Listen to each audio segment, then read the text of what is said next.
आकाश भूमि news राष्ट्रीय समाचार पत्र व वेब न्यूज चैनल निडर पत्रकारिता की एक अनोखी झलक। नमस्कार, आकाश भूमि न्यूज में आपका स्वागत है। मैं हूं दीपक मिश्रा। ज्ञानपुर विधानसभा अपने इतिहास के लिए जानी जाती थी। 4 बार से विधायक रहे विजय मिश्रा को पटखनी देकर या हराकर कहा जाए, विधायक विपुल दुबे जो युवा प्रत्याशी के रूप में आए, उन्होंने एक नया इतिहास रचा। तो वास्तव में जिस तरह से चर्चा रहती है कि ज्ञानपुर विधानसभा इतिहास के लिए जानी जाती है, एक नया इतिहास रचकर कीर्तिमान कायम किया और उसके साथ साथ जनता के बीच किस तरह की ख्याति है, किस तरह का कार्य चल रहा है। तमाम विरोधी कहते रहते हैं कि विधायक जी द्वारा काम नहीं किया था। इस पर आज हम चर्चा करेंगे। नमस्कार विधायक जी, क्या कहना? धन्यवाद भाई दीपक जी। आज नववर्ष के शुभ अवसर पर हम आपको धन्यवाद देते हैं, शुभकामना देते हैं और आपके चैनल को भी, आपके पूरे चैनल के परिवार को नववर्ष की बहुत बहुत बधाई, धन्यवाद। और आपने आज मौका दिया अपने चैनल पे, इसके लिए भी आपको बहुत बहुत बधाई। काम नहीं करते हैं, ये हो सकता है कि कुछ लोगों को काम न दिख रहा हो। अभी 2 बरस भी पूरा नहीं हुआ। भदोही जिले की सबसे बड़ी सड़क ज्ञानपुर से नथईपुर, नथईपुर से अकोढ़ा रोही, बीच में बीरमपुर होते हुए ये 18 किलोमीटर की सड़क 63 करोड़ रुपए की लागत से बनने जा रही है। ज्ञानपुर की जितनी सड़कें बदहाल थी, जर्जर थी, सब पर हमने 4-4 करोड़, 5-5 करोड़, कौलापुर सिमरात पर 4 करोड़, सीतामढ़ी से छछुआ तक 5 करोड़, आपके ये गिराई दानूपुर से वो गिराई दानूपुर से दुर्गागंज 21 करोड़। ये सारी सड़कें आज चमचमाती हुई नजर आ रही हैं। और अभी ज्ञानपुर से जो पार्ट बचा हुआ है वो दानूपुर बाजार तक, उसका भी 20 करोड़ रुपए का एस्टीमेट सांसद ने प्रेषित है।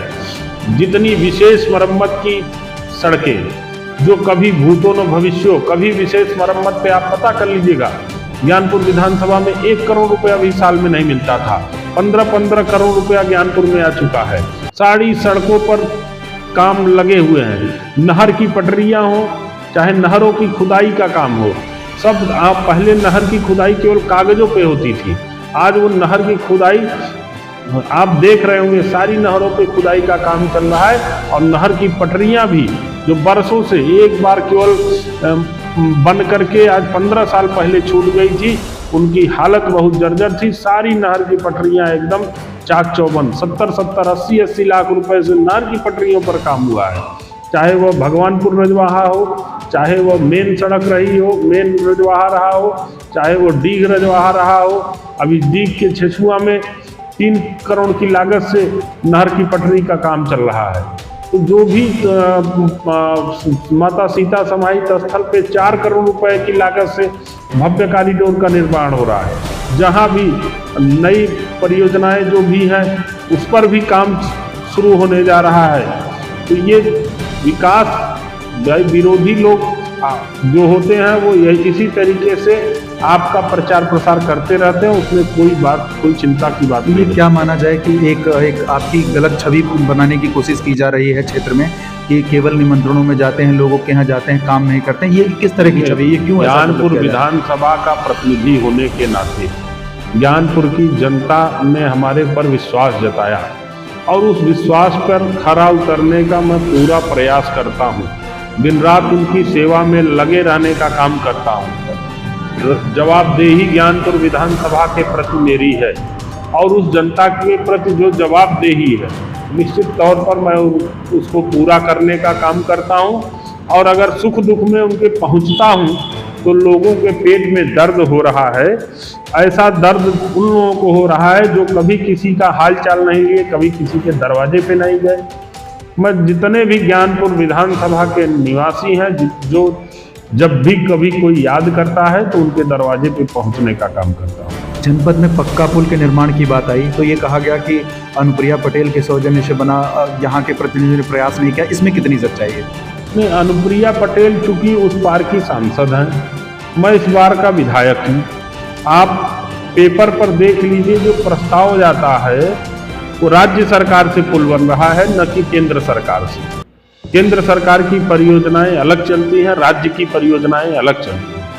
राज्य का पैसा तो पूरा पैसा राज्य सरकार से लगना होगा, राज्य की स्टेट के बजट से हो रहा है, तो उसमें स्थानीय जनप्रतिनिधि के नाते मेरे प्रस्ताव पर वो पुल स्वीकृत हुआ है। और उसमें मैंने कम से कम 100 बार प्रमुख सचिव पीडब्ल्यूडी, प्रमुख सचिव मुख्यमंत्री, माननीय मुख्यमंत्री जी और पीडब्ल्यूडी मिनिस्टर से कम 100 बार अगर सीसीटीवी फुटेज सबके आवाज का निकाला जाए तो जितना चक्कर मैं काटा हूं, शायद ही कोई जनप्रतिनिधि उतना चक्कर पुल के लिए गया होगा। कब तक ये इसका निर्माण शुरू होने के आसार हैं? बहुत ही जल्द महाराज जी का कार्यक्रम बनने वाला है। अभी मैं गया था पिछले हफ्ते, तो उन्होंने ये कहा कि कार्यक्रम बना लेते हैं, जल्दी से जल्दी ही ये पुल का उद्घाटन का काम शुरू हो जाएगा। रामपुर के अलावा क्या अन्य पुलों पर भी कुछ विचार किया गया? डेंगुरपुर घाट का भी पुल केंद्र की वो नाबार्ड पोषित योजनाएं होती हैं।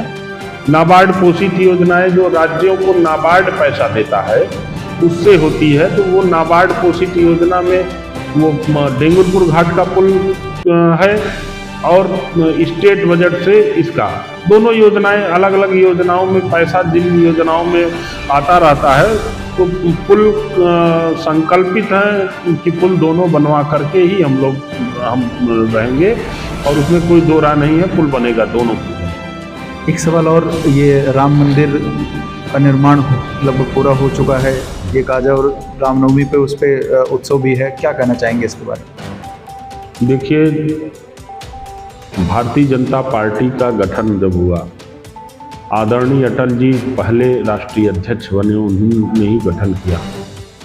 तो अटल जी 1980 में भारतीय जनता पार्टी जब बनी, तो पहला एजेंडा जो भारतीय जनता पार्टी का था वो प्रभु श्री राम जिस जगह पर पैदा हुए, वो पवित्र धरती अयोध्या में, वहाँ पर अगर प्रभु श्री राम का मंदिर के लिए संघर्ष करना पड़ा और लगभग 400 वर्षों के संघर्ष के बाद, और इधर जब भारतीय जनता पार्टी की डबल इंजन की सरकार केंद्र और प्रदेश में बनी, तो राम मंदिर निर्माण का मार्ग प्रशस्त हुआ।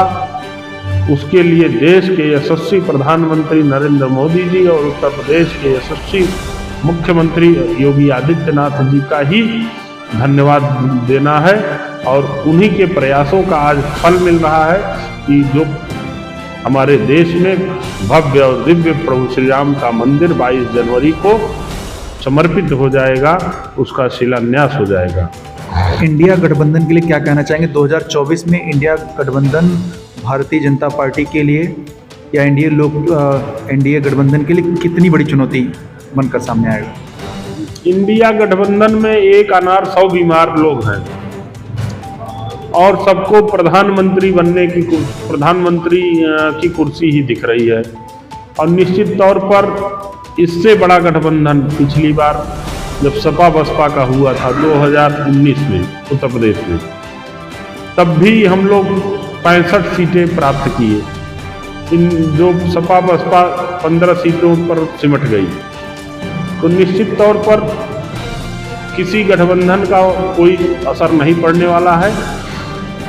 देश के यशस्वी प्रधानमंत्री नरेंद्र मोदी जी तीसरी बार देश के प्रधानमंत्री बनने जा रहे हैं और उसमें कोई दो राय नहीं है।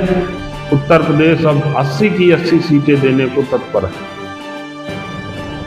हमारे साथ बात करने के लिए मौजूद थे विधायक ज्ञानपुर विपुल दुबे जी, और अब तक का जो इनका कार्यकाल रहा है कहीं ना कहीं वो स्वर्णिम रहा है और आने वाले समय में भी जनता के बीच इनकी ख्याति इसी तरह से प्रफुल्लित होती रहे। इसी के साथ धन्यवाद, फिर मिलेंगे नए मुद्दे के साथ, तब तक के लिए जय हिंद जय भारत। लाल बटन दबाकर चैनल को सब्सक्राइब करें तथा घंटी का बटन अवश्य दबाएं ताकि सभी वीडियो की जानकारी आपको मिलती रहे। अपने आसपास होने वाली घटनाओं की जानकारी के लिए आप हमें नीचे लिखे नंबरों पर संपर्क कर सकते हैं। आप अपने आसपास होने वाली घटनाओं का वीडियो हमें व्हाट्सएप भी कर सकते हैं।